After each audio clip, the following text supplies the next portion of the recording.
You see how one administration after another, Democrat, Republican, in the modern era, the last 80 years, we see the same escapades, the same inept meddling occur over and over with deadly and catastrophic consequences. And, one of the absolute essential non-negotiable enablers is a compliant media. Whether Republican, Democrat, they all have to cooperate and work together so that when these officials, whether it's the slick Anthony Blinkens or the less slick but tougher like Mike Waltz types, et cetera, all those during the Bush administration, they just repeat and write down whatever these officials say, and there's so little actual analysis is done underneath it. Or people say, for example, I'll just pick one out of many. I want to say it was February 2013. General Allen was having a change of command ceremony where he was going to pass on to his successor. And as he passed on the guidon to him, he said, to the audience, this is what winning looks like. We should not shy away from it. This is winning. And they handed the guidon to him. And for some reason, there was very little, if any, actual pushback to people saying, WTF, this does not look like winning. What is your definition of winning? Because there's no change between the time you took that guidon until the time you're handing it back, or indeed a decade before that. And yet that's what they do. How do you explain that, especially somebody who works in the media? Well, first of all, in the film, there's I don't want to call it great. It's sad and tragic and makes you want to get up and get the bottle out of the cabinet, montage of one general after another saying exactly that, and I remember in 2011 or 2010 or sometime like that, writing a piece where I went back and looked at all the different commanding generals in Afghanistan since 2001 and 8 or 9 at that time. Every one of them, it was easy to find a quote being like, we're winning. This is what winning looks like. We're making progress. We're light at the end of the tunnel, just some more time, some more troops, and we'll, be home by Christmas kind of thing. And, the fact is the media hears that over and over again, and they accept it, so willingly, right? They accept it so earnestly. And, the media is part of the larger establishment. They're part of the ruling class. They are part of, our friend Ray McGovern, he doesn't call it the military industrial complex. He calls it the Mickey Mat, which, let me see if I can get it. The military, intelligence, congressional, media, academic think tank complex. And right? It's all part of the same ecosystem. And they're all friends. They all go to the same cocktail parties. They go to the same Christmas parties. They've gone to the same schools. Their kids marry each other. This is the elite of the country. And they sit on the same board of directors. And so what's good for Time Warner is good for ExxonMobil, which is good for Raytheon and Northrop Grumman, et cetera, et cetera. So there's that macro aspect of it. On a kind of more individual or lower level aspect, I think it really is a carrot and stick aspect, a fear of being left out. And I'll tell you a story. I know you got your stories too, Danny, about this, in 2009, after I resigned, Dan Rather interviews me and they bring me up to New York. And, we spend 3 hours. I spent 3 hours getting interviewed by Dan Rather while we're shooting B-roll in Midtown, on the streets of Midtown. He's talking to me about this. And he says, I know you're right about Afghanistan because I've been going there for 3 decades, et cetera, et cetera, et cetera. As I'm leaving, his producer comes up and says, hey, I just got this email from Central Command, General David Petraeus' command at the time. And essentially the email said, if you are the type of organization that wants to work with someone like Matt Ho, then we don't think you are the right people for us to work with. And about, 3 weeks later, this big Dan Rather special on Afghanistan airs, hour-long thing. I am nowhere to be seen in that hour-long, news special. However, there's Dan Rather's correspondent flying around in a helicopter in Afghanistan with Stan McChrystal, right? Holy and we heard that story over. So I could tell you the same story from ABC News. I was going to tell you that I'd never heard that story of yours before, and I have nearly the identical one when I came out with my report in February 2012. Initially, I was on CNN and several other networks, and then the biggest one came a couple of days later. I was invited to ABC News. And so I did the same thing. I went downtown in Washington, D.C., sat down with Martha Raddatz, an A-lister person who's one of the anchors or whatever, and we're talking about it. She asked me some hard questions on Petraeus, and I said straight up, here's the truth. I don't care what anybody says otherwise here. And before I left the room, someone came into and said something to, I guess it was the producer, somebody who was producing the segment, and he said, okay, I think that's good. I think we're good to go on this. And I walked out and said, well, will this air tonight? And he goes, we'll see. Maybe tonight, maybe tomorrow night. Never saw the light of day because I don't know who sent something over. I was required, because I was still on active duty at the time, I was required to clear everything through the public affairs office before I could do anything. So obviously it seems likely, at any rate, that they got on the phone with somebody and said, just deep six this. Never saw the light of day. I was supposed to go on one of the primary shows for CNN about a week or so after that, right before I was supposed to show up at the studio. That got canceled. So a lot of that going on. Yeah, absolutely. It's access journalism, and now you see it getting even worse with this regime that's in power. Last week, are we calling him Secretary of War? Is that the right way? That's the public way to do it. Yeah, that's Secretary of War. The sow, like a sad female cow, right? Maybe I want to rethink that one. Right? So anyway. Oh, the war pig, man. Yeah. Oh, that's pig. Classic. Yeah. I'm never going to get that out of my mind. I'm from New Jersey. You're from Texas. You know it's better than me. I guess a sow's a pig, right? Not a cow. Yeah. So So anyway, but oh boy. They said last week, the Pentagon, that that journalists will lose their credentials if they publish anything that's not pre-approved by the Pentagon. This is a big deal. This is huge. A huge deal. Huge. And then today, the Post had an article about how they're flying back all these generals and admirals, hundreds of them, for an address by the Secretary of War. And I imagine that is essentially a get in line or retire type of speech he's going to give them. But you look at this institution, the War Department, and you can understand how you get to a point when there has been no checks or balances on it. When Jim Mattis, when he was Secretary of Defense, significantly cuts the amount of reporters who travel with him and puts restrictions on reporters that they hadn't seen in years, even going back to the George W. Bush administration. And the media still celebrates him as Mad Dog Mattis. And what a real, the scholar saint, salt of the earth. The troops love him. That type of thing. When there's not that type of adversarial reporting, when there's certainly, you can't expect it from Congress. If anyone has ever watched a House Armed Services Committee hearing or Senate Armed Services Committee hearing, it's just as if these congressmen and women and senators are like bobblehead dolls, just nodding up and down in agreement with what the generals and admirals are saying. I remember one time meeting with Jack Reed. At that time, I can't remember if Reed was the chair of the Senate Armed Services Committee or the ranking member of Senate Armed Services Committee at the time. I can't remember who was in power in the Senate. But anyway, I was talking to him about Afghanistan and had like an hour and a half long conversation with the guy. And he seemed to understand everything I was saying. It wasn't like the first time he was hearing this, seemed to agree with me on many things. And as I'm walking out, his staffer says to me, yeah, we understand that there's a real wide gap between the reality on the ground there and what the Pentagon is saying about the war. But we don't feel it's our place to get involved. Right? It's just that type of. It's not your place to get involved. Right. You are exactly. Literally, that's the Constitution. This is what, according to the Constitution, you ought to do, provide oversight. And same thing when I met Ike Skelton. This was in March of 2010. So we have been in Afghanistan for 8.5 years at that point. And I go in, and at that point, Skelton was the chair of the House Armed Services Committee, right? The senior most member of Congress to provide oversight on the U.S. military for the American people.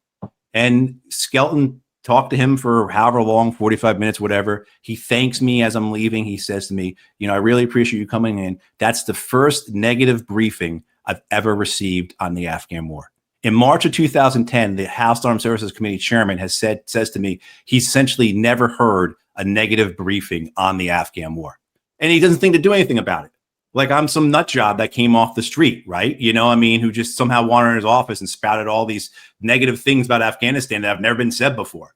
You know, I mean, so it's that type of the complicity of the media and the Congress enabled a war like Afghanistan to go on for 20 years. And then specifically things that the U.S. military did to hide the war that, again, the Congress and the military went along with, so that by the time Matt, you get. I had a few years later than your experience there. Oh, no, actually it was maybe a couple of years before. Now that I think about it, 2008. I was in the Future Combat Systems program at Fort Bliss, Texas. And for those who may not know, that used to be the premier modernization program the United States Army was going to do to bring itself into the future and, go past the legacy that won Desert Storm and, leapfrog everybody into the future. And they had all of this high tech stuff and all this. And so I was sent to that. Now, I had combat experience in armored warfare in Desert Storm, so I had a pretty good idea of how things actually worked, and I had some, was really eager to be part of what was going to go into the future, like very eager.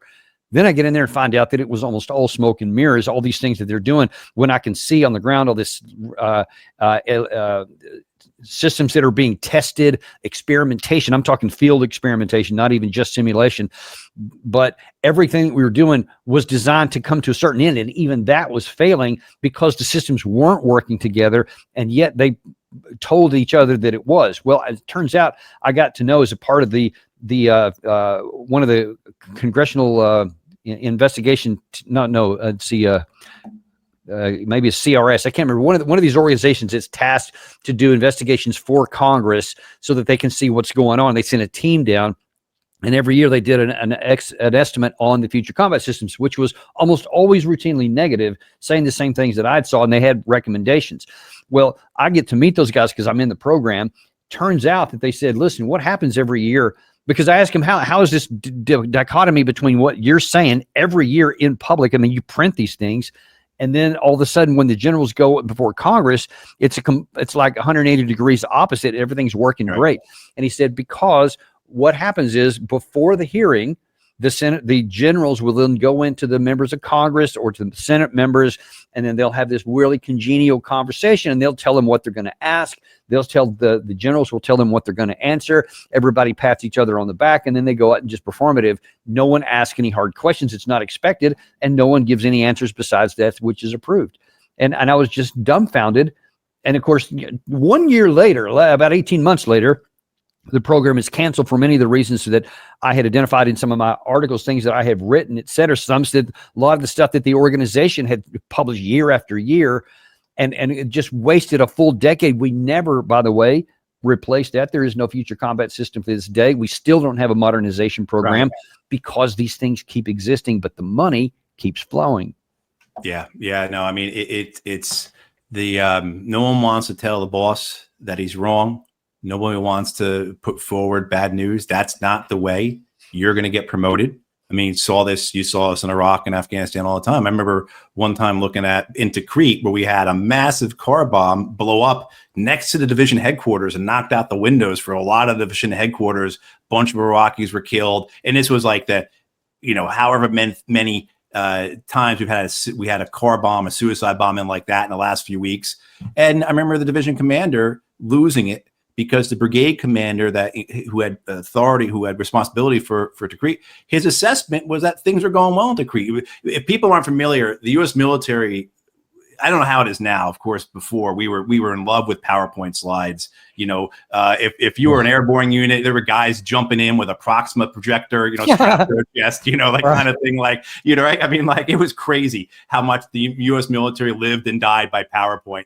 But anyway, you had this traffic light system that was in the clip that you showed, Danny. That's what I'm referring to when I said the assessment is colored, right? So red to green and then shades in between of that's to tell you how things are going. So whether or not how much ground you control, enemy activity, whatever, this red to green system with shades along the way. And I remember, that day the general losing it, General Tuluda losing it, because this, literally this car bomb had just blown up next to his headquarters, and the assessment for the area showed like a light green, kind of thing. And that was the case, everything will get bumped. I mean, whatever, even if someone put in an honest assessment, tell you a story from Afghanistan. We got these radio towers put in. The idea with the radio towers were that the local Afghan officials were going to talk to the local population via the radio, right? And we're losing the information war, the media war, the PR war, the propaganda war to the Taliban, because their way to handle it was just send two dudes on a 60cc motorbike village to village and tell them what's going on. But we're going to build these radio towers, cost millions of dollars. American contractors got fat and rich off of it, everything else. These things got installed. But the problem was there was no fuel to run the generators for the towers. There was no recording equipment to allow for the Afghan government officials to record stuff and then broadcast. There were no radios. The Afghan people themselves didn't have any radios, and several other things that it can't work. Particularly they don't have radios. And I wrote that all up. And what I saw, what went from the embassy back to Washington, D.C. was a good news story about how all these radios have been installed, you're right, and we're ready to start working and telling our side of the story, and we are about to win the information operations side of this war, right? When they couldn't work at all. We couldn't use them. We couldn't turn them on. We had no fuel. We couldn't record stuff to put on them. The Afghans, again, the big thing, they didn't have radios, but don't let that stop a good news story. And so you saw that over and over again. Everyone who was in that war, it worked on some staff level, knows exactly what I'm talking about. And it became part of the system. And, you go along to get along. And, and that's how guys got promoted. That's how, you would see this over and over again. The big one on that was I was in Tikrit working with one ID when General Petraeus, and he had the 101st or 82nd up in Mosul. I can't remember which, but his reports about how fantastic things were up in northern Iraq in Mosul were so good. It's so positive up there. Wow, Petraeus and his guys have done such a great job. We don't need to send a full division up to northern Iraq and to Mosul and Tel Afar and all those places. We could just put an armored cavalry regiment up there. We don't need that. And that's what they did. They put, I think it was 3rd ACR. Yeah, right. And it went to, as soon as they got there, they realized they didn't have enough folks. And it was only a matter of time before the whole thing exploded like anyone would tell you it would. Yeah. And in fact, right. And promoted. I noticed in that montage that we saw there, the image of Petraeus, and I want to kind of bring this all forward into why this all matters still today. And that's the great transition. So you have the collusion here and what I'm about to explain between senior military commanders, members of Congress, and the media. It takes all three to perpetuate this. And so let's take Petraeus. So there's the things you're talking about right there. Well, when I published my truth-telling piece in February 2012, the New York Times covered it. Officer becomes a whistleblower, et cetera. I laid out in detail. Front page above the fold, too. It was a big story. Yeah. It was for a while. It was. Yeah.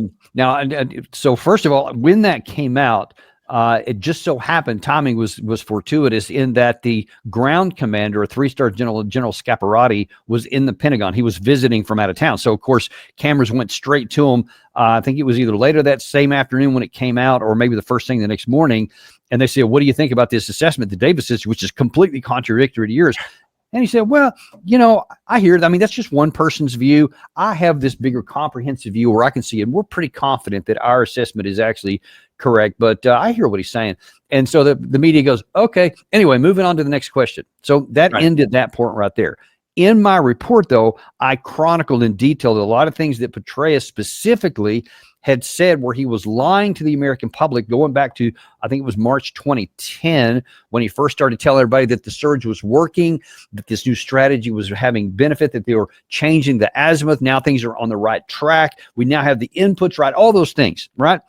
And so we know that obviously it wasn't. It never did. The whole thing ended in complete and total disaster. In August of 2021, when we had the botched withdrawal that you referred to, who's the first person the media turns to for an explanation of why it went bad?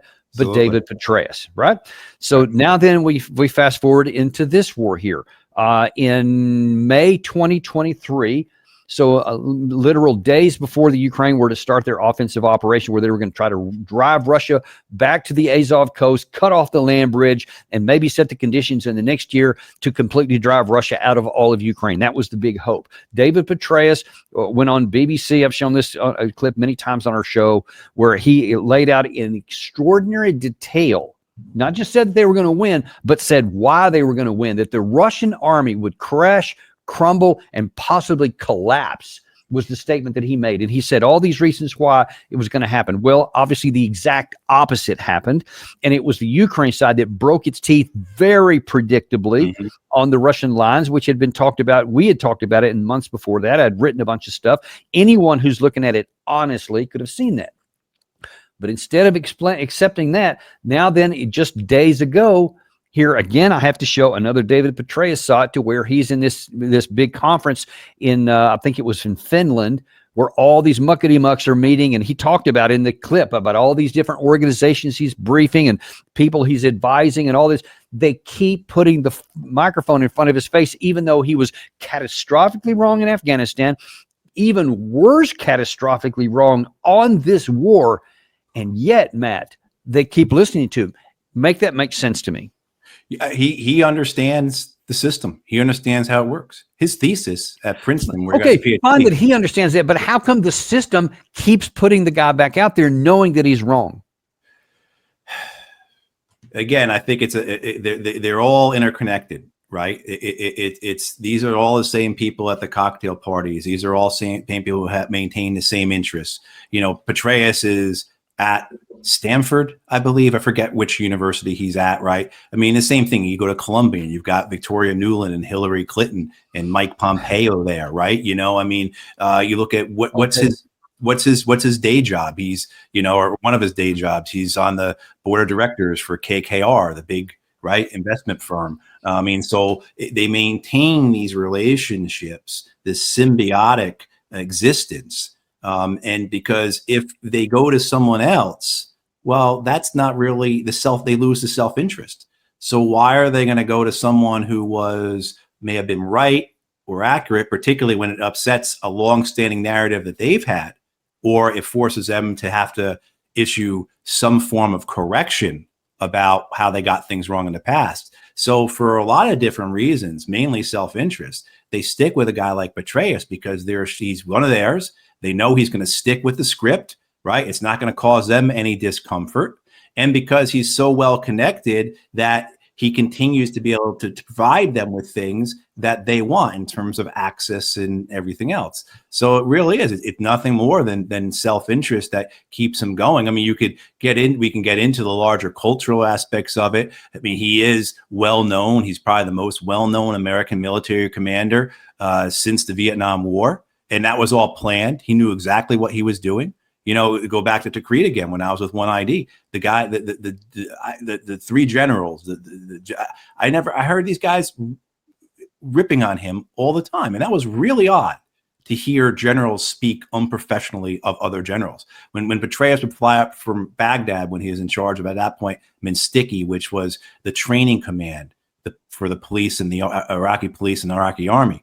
And this is also when he lost, 300,000 weapons went missing, all went into the hands of the death squads and everything. You know, that's a whole other story. But Petraeus was never held accountable for that, for losing hundreds of thousands of weapons. But they would rip on him and they would say things like, make sure Petraeus is coming today. Make sure he lands at the large LZ because he's going to have those 2 helicopters full of journalists with him. You know, make sure there's like 2 extra rows of chairs set out for the staff meeting today because Petraeus is coming. So all the photographers are going to be here as well. You know, they'd say, because that's who he was. And he got it. And in what was it, summer of 04, summer of 05, where he was on the cover of, was it Newsweek? Is this man who can win the war in Iraq? You know, you go to have the guy who gets associated by the American public with the American military, particularly Iraq. They go from that catastrophe of that war to the fact that in 07, 08, he's flipping the coin at the Super Bowl, right? You know, I mean, so there is just, I think, that the paucity of understanding of the wars that is a direct result of Congress and the media's inaction in all of this, their complicity with the deceit of the wars, allows for a guy like Petraeus, who's arguably as much responsible for the catastrophe of that war as anyone else, to end up flipping a coin at the Super Bowl. And people, yeah, and look, you, as we're talking here, I was looking up at this. Let's look. This is on the page here. This is on, or this is the Stanford Law School page here. Talks about all these things he's done. He's been on KKR since 2013, the Global Institute, et cetera. And then you get down here to the bottom. Since 2013, he's been a Judge Woodley professor at the University of Southern California, a personal venture capitalist, senior vice president, Royal United Services Institute. Additionally, he's a member on the boards of the Institute for the Study of War. We talk about that one a lot. The Atlantic Council, Woodrow Wilson Center for International Scholars, and over a dozen veteran service organizations. So that, I mean, directly confirms exactly what you just said there, that this is an incestuous pool, that they're all tied together. And with that many places, no one cares if he's right or not, as long as he says the words that they want to hear. Yeah, no, it's to maintain the status quo, right? Maintain the status quo. And I don't know if you saw this, but earlier this week, he interviewed Ahmed al-Sharar, the Al-Qaeda boss in Syria now, right? You know, and Petraeus' comments to him, he had two that really stuck out to me. One, Petraeus said to Sharar, I'm a big fan of yours. And the other is, your success is our success. God. Right? You know, I mean, like, it's just a big fan. Big fan. And your success, Mr. Al-Qaeda, is our success. Right. You know, I mean, so that's the type of people we're dealing with here. You know, so let me show you this recent comment that he just made here regarding the Russia-Ukraine war. And let me see what you think on the backside of this.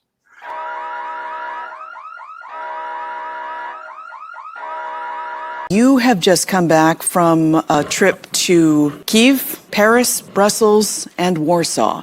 How is the war effort going from your check-in?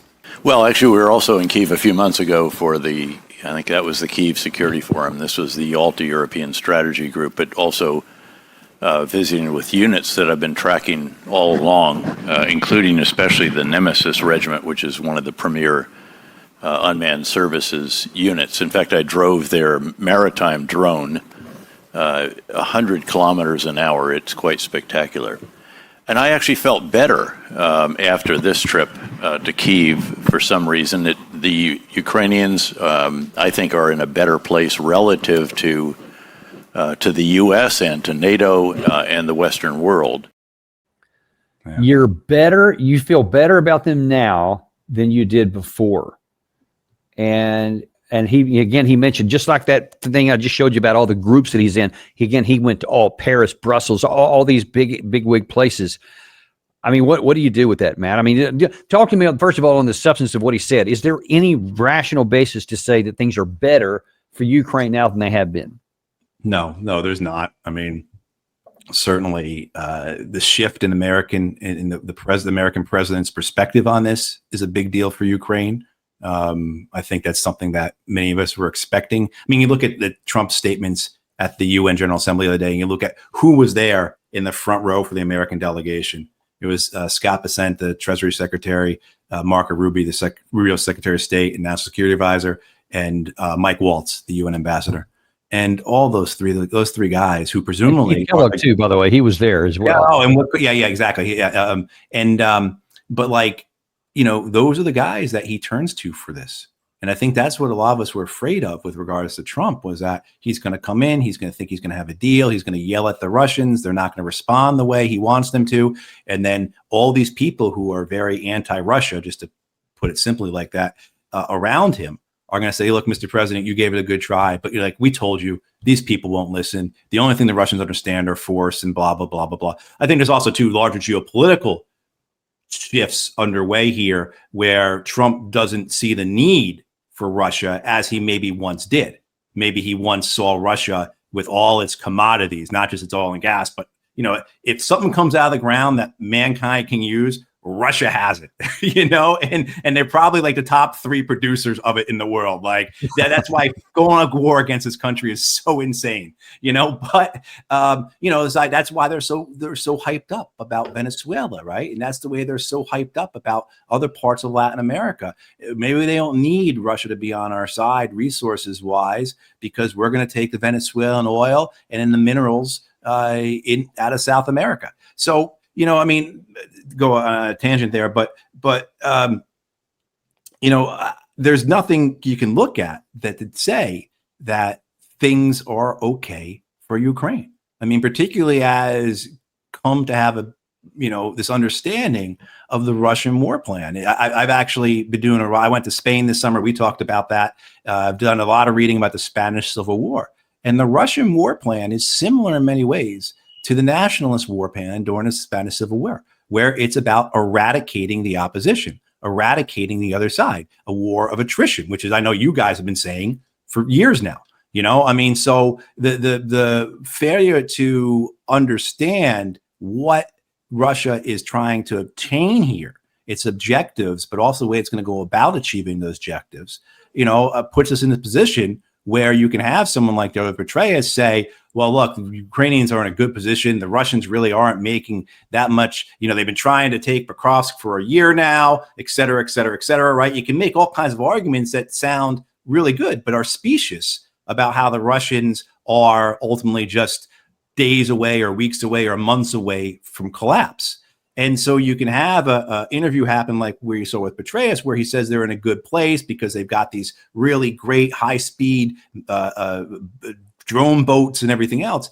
And the interviewer goes along with it because everything in the media space for the last few years has been the constant drumbeat that Russia is weak, it's hollowing itself out, it's only days away or weeks away or months away from collapse. Right. I mean, like, and when that is the same talking point, when that is the narrative that's used consistently for years, there is no way a major interviewer, a major media network, or anyone else is going to say, well, we got to reverse this whole narrative. I just happened one time to me, Danny, had a very senior, very big journalist call me, New York Times writer. Well, I think the only time the Times ever called me, and asked me about safe havens in Afghanistan and about if Obama gets out of Afghanistan, or maybe it was Trump, I can't remember when this happened, but if they get out of Afghanistan, what's going to happen? Isn't Al-Qaeda going to go right back there, and 9/11 is going to happen right away, another 9/11 is going to happen right away? And I said, no, the safe haven argument is a myth. It's a fallacy, right? I mean, first of all, as you kind of said earlier, when you were there, and I had the same thing. I remember flying to Jalalabad my first time out of Kabul and just seeing all the valleys, you know, and like for every valley we were in, there were 25 that we weren't. How are we going to guarantee punch up? And then, you know, at the point I make the film, you know, how much space do you need to train for a hijacking? I mean, they could train for hijacking in my backyard. You know, I mean, you don't need, right? I mean, so the whole idea. And a lot of 9/11 was done in Florida, in Maryland, in Germany. Exactly. That's, I know Scott Horton says it all the time. The most important safe havens for the 9/11 hijackers were the flight academies that they went to in the United States. You know, I mean, so as I said this to him, he said, oh, well, hang on, stop. I can't use that. I understand what you're saying, but that's going to require me to write a whole piece explaining how our narrative has been wrong for all these years. And I just can't do that.